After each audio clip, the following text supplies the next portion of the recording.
Isang araw, isang santo, may maligayang pagdating sa channel na nagbibigay pugay sa mga lalaki at babae na nagmarka sa kasaysayan ng simbahan sa buong panahon. Ngayon, 30 ng Mayo, ipinagdiriwang natin si San Fernando III, Hari ng Castile. Kamusta?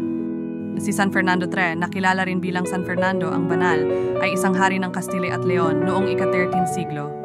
Ipinanganak noong 1199 sa Castile. Naging hari siya noong 1217 matapos mamatay ang kanyang ama, si Alfonso IX. Sinundan ni Fernando III ang pagpapalawak ng kaharian ng Castile at pinangunahan ang maraming mga kampanyang militar upang sakupin ang mga teritoryo ng mga Muslim sa peninsula ng Iberian. Siya ay kilala sa pagrekongkista ng malawak na mga teritoryo na noon ay nasakop ng mga Muslim, kabilang ang Cordoba, Sevilla at Cadiz. Si Fernando III rin ay isang devotong leader na pinabura ng simbahang Katolika at ang pagpapalaganap ng Kristiyanong pananampalataya sa mga teritoryong kanyang nasakop. Narito ang isang dasal na inihandog kay San Fernando III.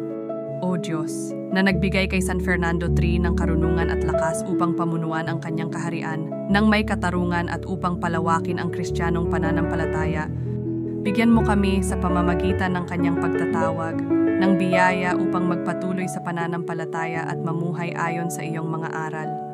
Naway ang kanyang halimbawa ng kabanalan at debosyon ay magbigay inspirasyon sa aming sariling pangako sa iyo at sa aming mga kapatid at kapatid. San Fernando III, ipanalangin mo kami. Amen. May iba pa pang mga santo na ipinagdiriwang ngayong araw?